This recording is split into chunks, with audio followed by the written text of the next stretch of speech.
미국에 사는 우리들이 식당에 가서 식사 후에 팁을 놓고 나올 때 보통 어떤 경우입니까? 손님으로서 대부분 다 팁을 이렇게 놓고 나오는데 손님으로서 타당한 대우를 받을 때 그렇게 하죠. 반대로 돈을 내고 내가 음식을 사 먹으러 식당에 갔는데 손님 대우를 제대로 받지 못하면 여러분 어떻게 하십니까? 매니저에게 이야기하기도 하고 혹은 팁을 아주 조금 놓고 나오기도 하고 아예 팁 없이 그냥 나오기까지 합니다. 그러나 그런 경우는 거의 없죠. 그런데 식당 종업원으로부터 모욕을 당하겠다고 식당에 가서 돈을 내고 음식을 먹는 사람이 있다고 하면 여러분 혹시 이해가 갔습니까? 2021년 여름에 시드니 오스트레일리아에 햄버거와 치킨 윙을 파는 Karen's Diner라고 하는 식당이 개업했습니다. 이 Karen's Diner라고 그러는데요. 여러분 보시면 Great Food, Terrible Service. 여러분 이런 식당이 이렇게 붙어 있으면 이 식당에 여러분 가시겠습니까? Great Food는 먹어봐야 알겠지만 어쨌든 처음서부터 Terrible Service 그러면 옐프에 별이 하나도 제대로 붙을까 말까 이런 거 되는 거죠. 6개월 한시적으로 시드니에서 시작을 했는데요. 사람들이 너무 많이 찾아와 가지고 호주뿐 아니라 영국, 뉴질랜드, 인도네시아, 미국으로 11개 이상 지금 체인점이 늘어가고 있답니다. 한국대학의 소비자학과라고 하는 곳이 있는데요. 거기에 김난도 교수라고 하는 분이 그 소비자 트렌드 분석센터 연구원들과 발표한 트렌드 코리아 2023년이라고 하는 책이 있습니다. 금년도에 한국에서 어떤 트렌드가 어떤 그 추세가 있을 것인지 하는 것을 알려주는 책입니다. 그 책에는 23년에 유행할 10가지의 큰 트렌드를 추세를 이야기하는데 그 중에 하나로 디깅 모멘텀이라는 걸 얘기해요. 디깅이라는 게 파는 거잖아요. 한국인들을 깊이 파는 것. 자신의 취향에 맞는 한 분야에 깊이 파고드는 행위를 사람들이 점점 많이 할 거라는 그런 트렌드를 얘기했습니다. 예를 들면 캐릭터 상품은 어른이 나이가 중년인데도 캐릭터 상품만 계속 모은다든지 이런 거를 이야기하는 거예요. 이해하기 어렵겠지만 Karen's Diner도 세상에서 가장 무례한 식당이라고 하는 그런 컨셉트를 내세워서 이에 열광하는 MZ 세대들에게 인기를 끌고 있다고 합니다. 그럼 도대체 어떻게 하길래 세상에서 가장 무례한 식당이냐? 몇 가지 그 식당에 실제로 일어난 일을 소개하면 이렇습니다. 식당 예약을 하잖아요. 그 예약 시간에 늦게 오면 그 앞에 리셉션이 당신 예약이 늦게 와서 저희 벽에 가서 벽 보고 서 있으라고. 옛날에 학교 선생님 할 때 혼나던 기억이 나잖아요.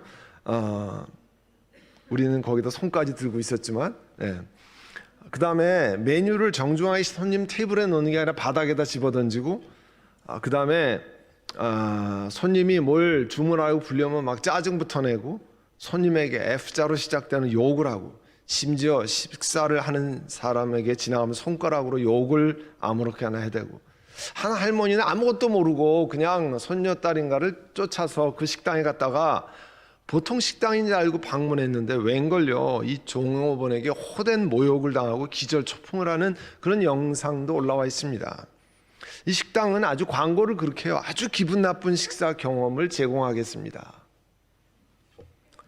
또 이거 보고 가시겠다고 하는 분이 있는지 모르겠는데요.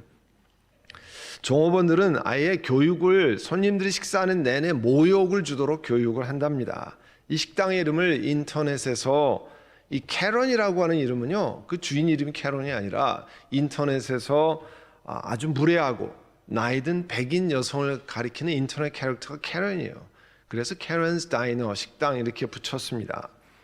그러나 우리가 아는 것처럼 다른 사람들에게 욕을 하고 무례히 대하는 것은요, 자신 안에 있는 악이 쏟아져 나와서 상대방에게 쏟아내는 것입니다. 제가 그 종업원들을 보면요, 그 종업원들 그 영상에 올라가 하나같이 얼굴이 그냥 뭐라 그럴까요? 너무 불편한 얼굴, 너무 화난 얼굴, 그렇게 하루 종일 식당에서 일하고 매일 그렇게 일하고 도대체 삶을 어떻게 살아갈까, 그런 염려가 됩니다. 이러한 악은 우리 인간의 죄된 습성이기 때문에 전염성이 있어서 더욱 많은 사람들에게 번져갑니다. 그리고 결국 인간의 존엄성을 파괴합니다.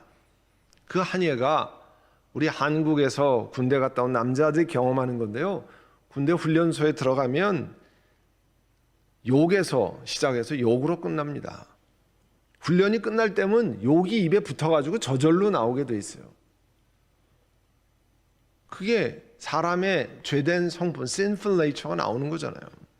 지난 주일에 고린도 교회는 도대체 어떤 문제로 교인들 간에 논쟁이 있었을까? 고린도전서 8장을 가지고 또 나눴잖아요. 고린도에 있었던 이방 신전에서 우상 제사를 위해 드렸던 고기를 먹을 수 있느냐, 먹지 말아야 되느냐, 뭐 이런 것 때문에 그 이슈를 가지고 교회 안에 논란이 있었잖아요. 어제 새벽기도 후에 모였던 선교회 말씀 인도자의 모임에서 제가 질문을 드렸습니다.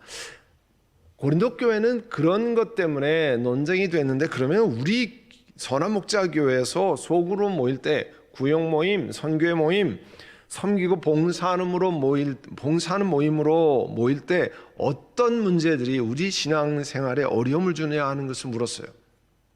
지난주에 설교에도 말씀드렸지만 남자들의 경우는 각자 가지고 있는 정치 성향, 그것이 아주 불편함을 가져오는 경우가 많다는 거죠. 그거 조심하지 않으면 그 모임이 성경 공부가 아니라 정치 의견으로 자꾸만 싸움으로 번지는 경우, 뭐 이런 얘기 나왔습니다. 여러 가지 이야기가 나왔어요.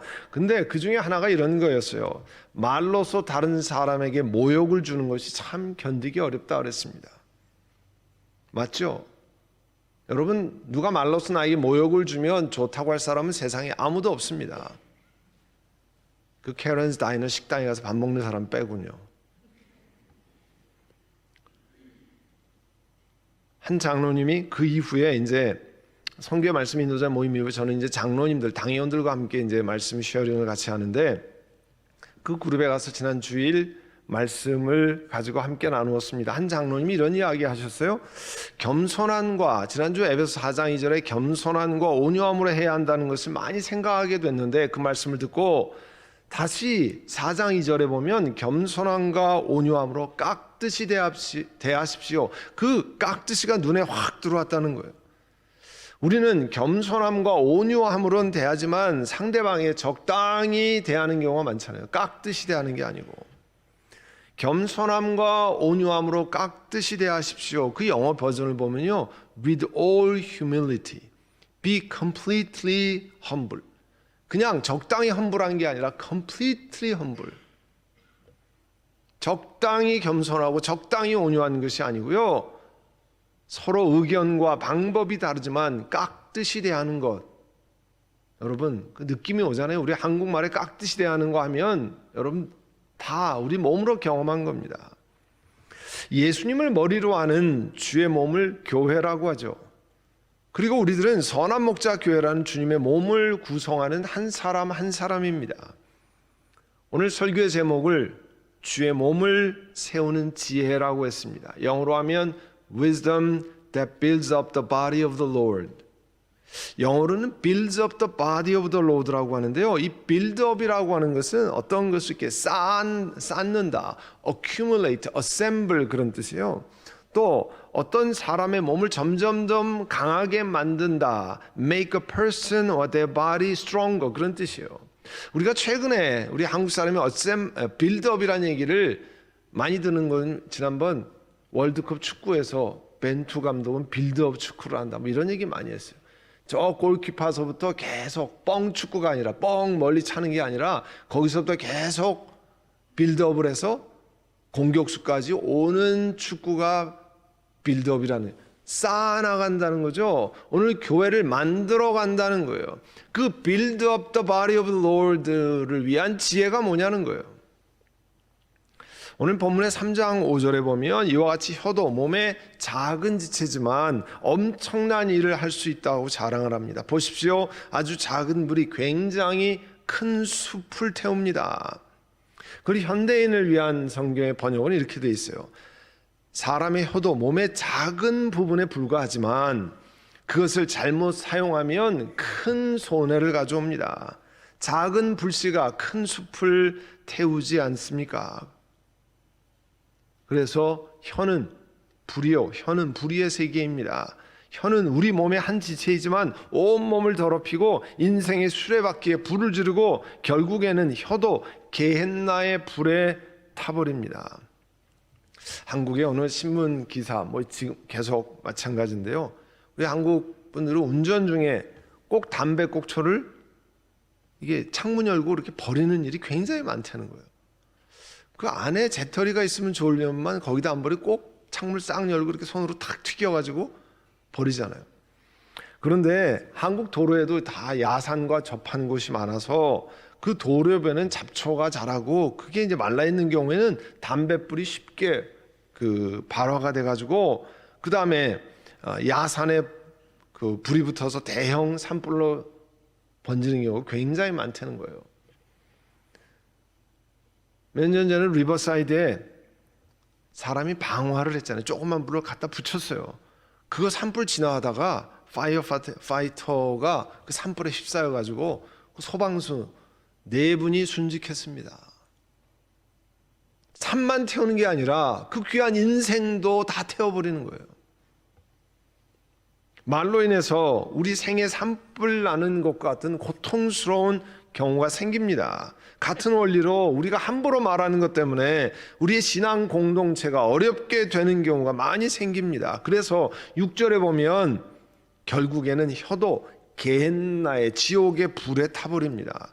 이 게헨나의 불에 타버린다 그런 뜻이 뭐냐면 이 혀가 주의하지 않으면 사탄의 영향권 내에서 사용될 수 있다는 것을 말하고 있어요. 이렇게 불화를 조성하고 교회 공동체를 무너뜨리고 커뮤니티를 무너뜨리는 악의 도구로 사용될 수 있다 그런 말씀이에요.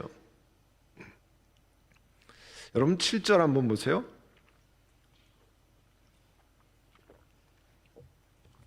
들짐승, 새, 기는짐승, 바다의 생물은 어떤 종류든지 모든 사람이 길들이고 있고 길들여 놓았습니다. 각종 이 펫 애완동물이 많잖아요. 근데 제가 한번 기사를 보니까 태국에 있는 어느 분이 그 태국에는 늪이 많고 그러니까 악어가 많잖아요. 집 부근에서 조그만 악어 새끼 한 마리를 데리고 와서 집에서 이제 애완용으로 키웠다는 거예요. 그 커서 점점 크니까 이제 악어가 1m 이상으로 컸는데 이 악어 키우는 게 애완용으로 키우는 게 유난히 손이 많이 간답니다. 그 악어도요. 그 목욕 안 시켜줘도 될 것 같은데 날마다 목욕을 시켜줘야 된대요. 그리고 그것도 깨끗한 물로 잠자기 전엔 반드시 이를 닦아줘야 된답니다. 입 벌리고 그 악어의 이를 닦아주고 보기만 해도 끔찍하지만 성격이 무척 온순하다 그래요. 우리가 길러보지 않았으니까 모르겠지만 그 다음에 하루에 2번씩 반드시 같이 놀아줘야 된다는 거예요. 그런데 이제 많이 컸으니까 한 3년 집에서 키우다가 도저히 안 되겠다.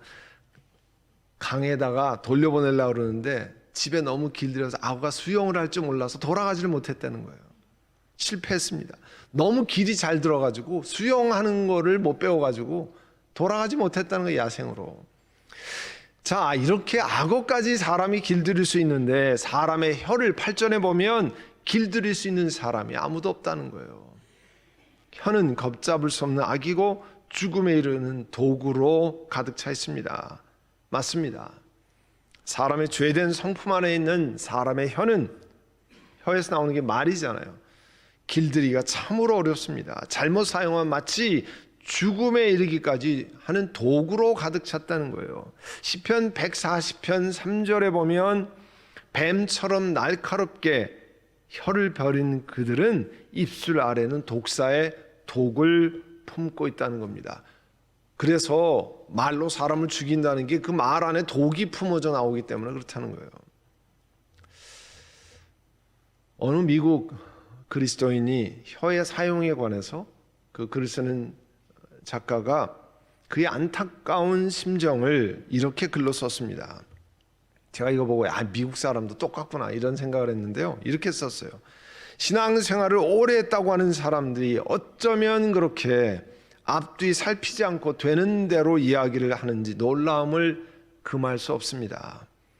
그리스도를 믿은 지 10년, 20년이 되었건만 우린 여전히 혀로 죄를 짓고 다니며 이로 말미암아 성령을 슬프게 해드린다는 사실에 조금도 신경을 쓰지 않고 있습니다.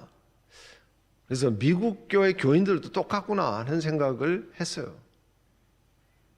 그러나 우리 혀를 성령의 다스림에 굴복시키는 훈련을 하게 되면 사람은 다스릴 수 없지만 성령 하나님께 이 혀를 다스려 달라고 하는 훈련을 하게 되면 그 혀로 말로 귀한 일을 할 수 있게 됩니다. 그리스도의 몸을 세우게 됩니다. 하나님께서 기뻐하신 뜻을 따라서 신앙생활을 하기 원하는 사람은 우리의 혀도 성령의 통치에 굴복시킬 줄 알아야 됩니다. 내가 주의 뜻에 굴복한다는 게 뭐예요? 그 중에 중요한 거 하나, 우리 마음을 굴복하는 거잖아요. 우리 혀를 주님의 통치에, 성령의 통치에 굴복하는 거잖아요.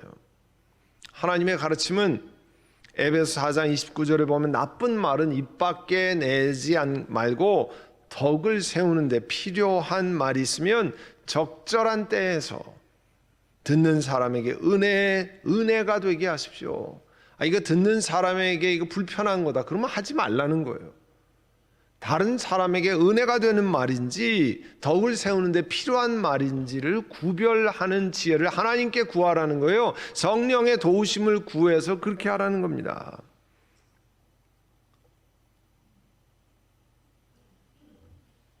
우리는 9절의 말씀에요. 이 혀로 주님이신 아버지 하나님을 찬양하기도 하고 또 혀로 하나님의 형상대로 지음을 받은 사람을 저주하기도 합니다. 우리 시편 103편 1절 이하에 보면 내 영혼아 주님을 찬양하여라. 우리 입술로 찬양하잖아요. 마음을 다하여 그 거룩한 이름을 찬송하여라. 내 영혼아 주님을 찬송하여라. 주님이 베푸신 모든 은혜를 잊지 말지어다. 주님은 너의 모든 죄를 용서해 주신 분, 모든 병을 고쳐주신 분. 우리 하나님을 찬양하는 거잖아요. 우리 입술로 생명을 파멸해 속량해 주신 분입니다. 우리 하나님은 사랑과 자비로 단장해 주시는 분입니다. 평생을 좋은 것으로 우리를 흡족히 채우시는 분입니다. 내 젊음을 독수리처럼 늘 새롭게 해주시는 분입니다. 이게 우리 입술로 하는 하나님을 향한 찬양이잖아요. 하나님 저희를 지켜주셔서 감사합니다. 오늘도 우리를 붙드신 우리 하나님을 찬양드립니다. 우리 입술로 하는 거예요. 그런데 10절 11절에 보면 같은 입에서 찬양도 나오고 저주도 나온다는 거예요. 나의 형제 자매 여러분, 이렇게 해서는 안 됩니다. 샘이 한 구멍에서 단물과 쓴물을 낼 수 있겠습니까? 단물 아니면 쓴물이잖아요. 그런데 어떻게 사람의 입에서는 하나님을 찬양하는 찬양 단물과 다른 사람들을 저주하고 모욕하는 그런 악한 쓴물이 함께 나오느냐는 거예요. 그렇게 해서는 안 된다라고 말씀하는 거죠. 근데 내 힘으로 안 되니까 성령 하나님께 의지해야 된다는 거잖아요. 우리 그리스도인들이 우리의 혀를 성령의 다스림에 굴복시키는 것. 성령 하나님, 이거 이야기하면 다른 사람에게 불편한 이야기입니다. 다른 사람을 악하게 폄하하는 이야기입니다. 다른 사람들을 모욕하는 얘기입니다. 그러면 하지 말라는 거예요. 성령께서 그렇게 인도할 수 있도록 내 혀를, 내 마음을 성령의 다스림에 굴복시키면 주의 몸을 세우는데 우리의 혀를 가지고 귀하게 공헌할 수 있다는 겁니다. 우리가 다 경험하잖아요. 우리의 입술로 다른 사람을 위로할 수 있습니다. 우리를 포함해서 우리 주변에는 상하고 지친 심령들이 많아요. 여러 가지 짐과 아픔을 지고 이 땅을 살아갑니다. 이민자로 고통스러운 시간들을 통과하는 분들이 많습니다. 이럴 때 우리 혀는 다른 사람을 세울 수 있어요. 잠언서 12장 25절에 마음에 근심이 있으면 번민이 일지만 좋은 말 한마디로 사람을 기쁘게 할 수 있습니다. 좋은 말 한마디면 사람을 세우고 기쁘게 할 수 있다는 거예요. 얼마 전에 어느 분이 카드를 썼어요. 땡큐 노트를 썼는데 그 내용을 읽고 제가 너무 마음이 좋더라고요. 그래서요, 버리기가 아까워서 사진 찍어놨습니다. 왜 그래요? 다시 읽으려고요. 말 한 줄, 두 줄이에요. 근데 그 말이 저로 하여금 다시 읽고 싶은 마음.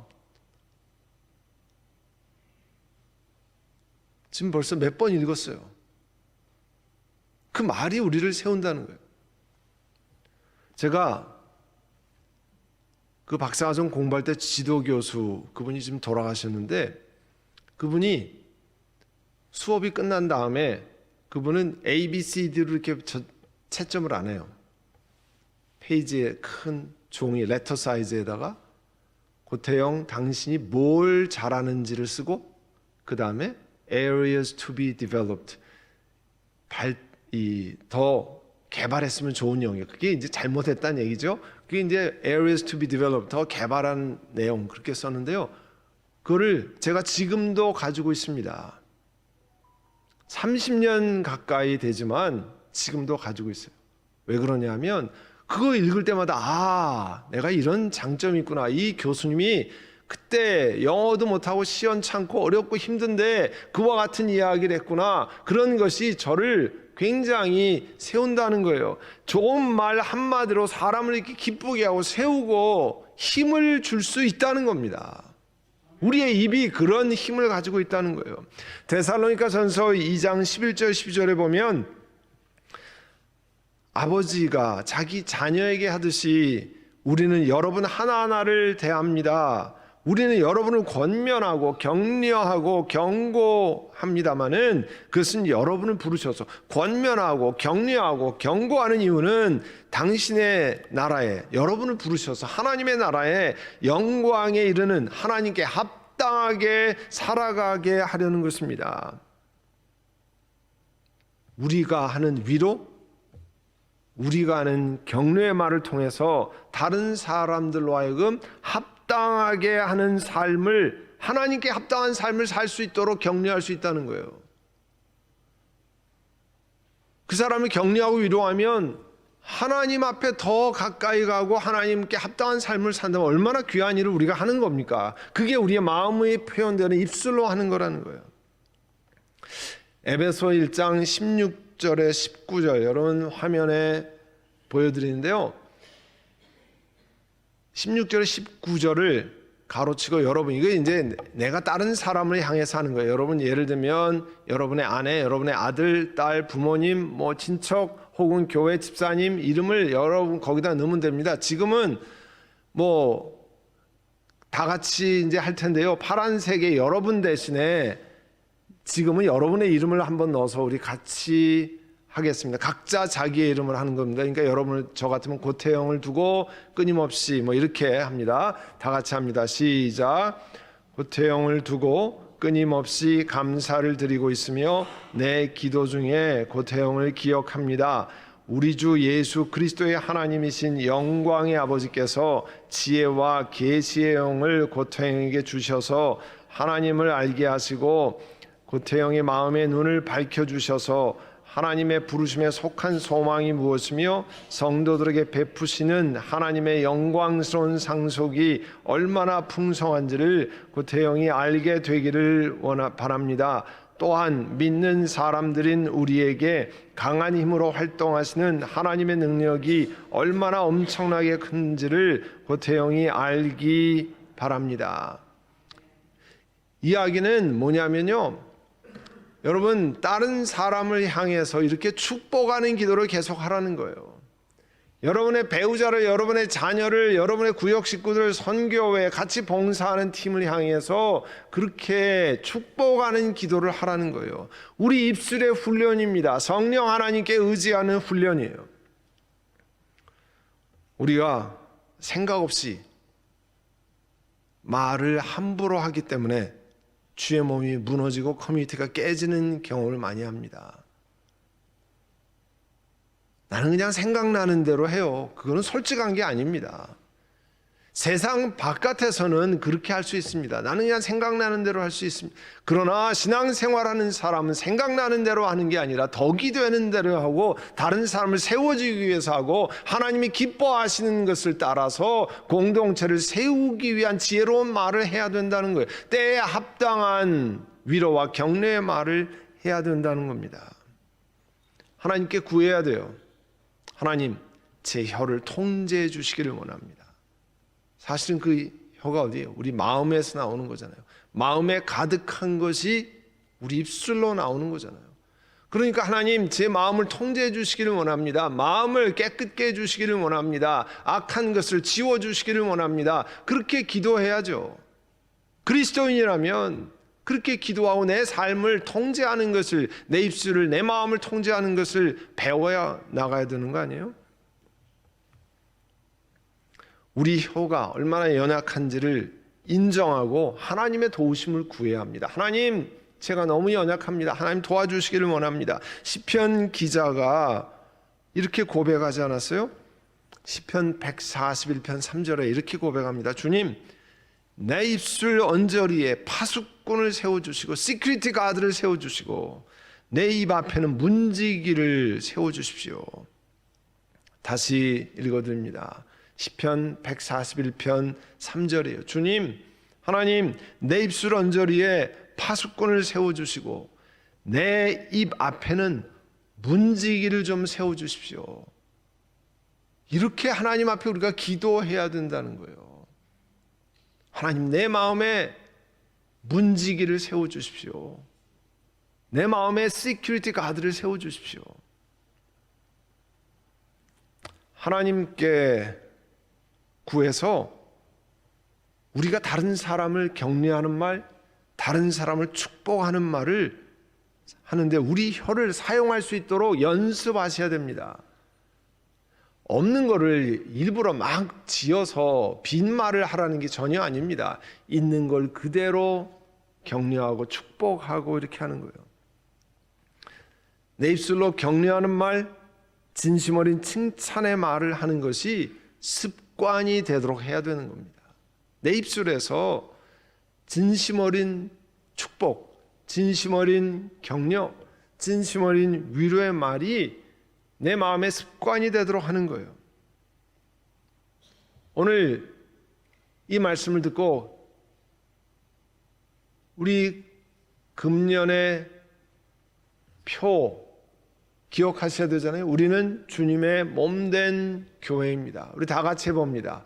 우리는 주님의 몸된 교회입니다. 그런데 내가 몸된 교회를 무너뜨릴 수도 있고요. 몸된 교회를 더 세워갈 수도 있습니다. 더 빌딩업, 빌드업을 더 할 수도 있어요.